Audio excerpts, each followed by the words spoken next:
দেখো হাওয়া প্লেট, হাওয়া প্লেট, হাওয়া। তো চলো তাড়াতাড়ি রেডি হয়ে, সবাই তাড়া দিচ্ছে।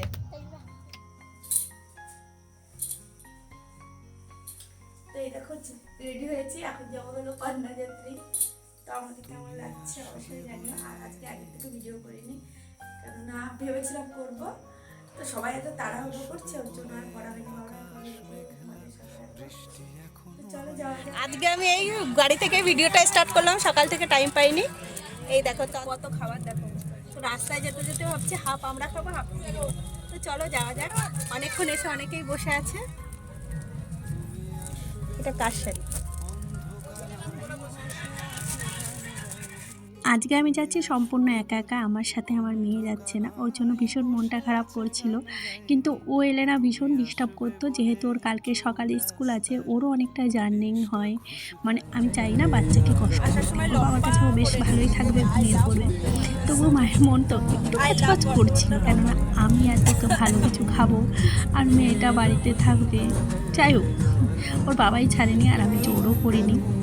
তো এই যে আমরা এখন পৌঁছে গেছি, আর এই যে তত্ত্ব হাতে নিয়ে দাঁড়িয়ে আছি। আর সামনে ওয়েলকাম করার জন্য অনেকে এসছে, মানে একটু ভেতরে। তো প্রথমে বুঝতে পারিনি, পরে আমি বুঝলাম কি জন্য দাঁড়িয়ে আছে, যেহেতু একটু ভেতরে। আর অনেকটা আগে থেকেই মানে গেটটা করেছিল, মেন গেটটা। আর এই যে ছেলে, মানে যার বিয়ে হয়েছে তারপর, যাই হোক তোমরা খুব একটা ভালো বুঝতে পারলে না, আমি তোমাদের পরে দেখাচ্ছি।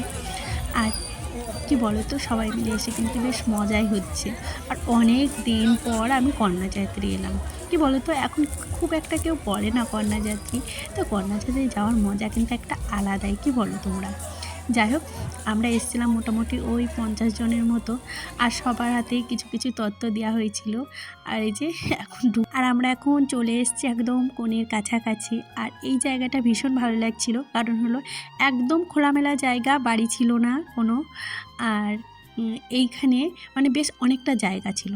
তো প্রথমে এই যে বাড়ির লোক গিয়েছিল, যদিও আমরা বাড়ির লোক নয়, তো আমি একটু ইমোশনাল হয়েছিল। দাঁড়াও দাঁড়াও, তোমাদের আমি একটা জিনিস দেখাবো, যেটা আমরা অনেকেই, মানে আমরা সবাই প্রায় করেছি। টিফিন যেটা দিয়েছে সেটা আমরা ওই ব্যাগে করে ভরে নিয়ে এসেছি, তোমরা হয়তো ঠিকভাবে দেখতে পারলে না। তারপরে চলে এসেছিলাম ফুচকার কাছে। আর ফুচকা খাবো না তাই হয়, আর ফুচকাটা দারুণ বানিয়েছে, কি বলবো। আমি না বেশ অনেকগুলো খেয়েছিলাম আর কি ফুচকা। আর আমি ফার্স্ট এসেছিলাম। এই দেখো পাশ থেকে কত ভিড় লেগে গেছে, দেখেছো?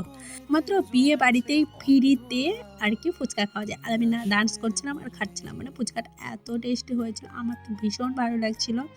যাই হোক, আমি না খুব একটা বেশি ফুচকা খেতে পারি না, যতই ভালো হোক না কেন।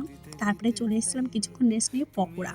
কি বলো তো, পকোড়া দেখে আমি ভেবেছিলাম পকোড়া নেই, কফি।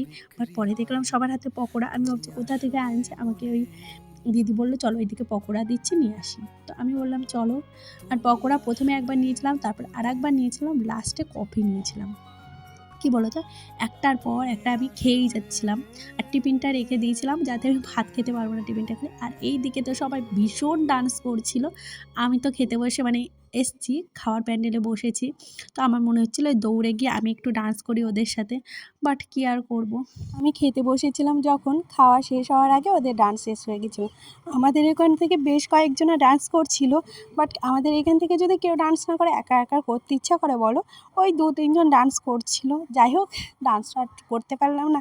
এই যে খাওয়ার প্যান্ডেলে এখন দাঁড়িয়ে আছি, টেবিলটা পরিষ্কার করবে তারপরে বসবো। এই যে বসেও পড়েছি। প্রথমে এই যে ইহা বড় একটা ভেজিটেবল ভেবেছিলাম, বাট যেই ভাঙলাম সেই দেখলাম ডিমের চপ। প্রথমে ভেজিটেবল ভেবে আমি ভীষণ খুশি হয়েছিলাম, কারণ ডিমের চপের থেকে আমি ভেজিটেবল বেশি ভালো খাই।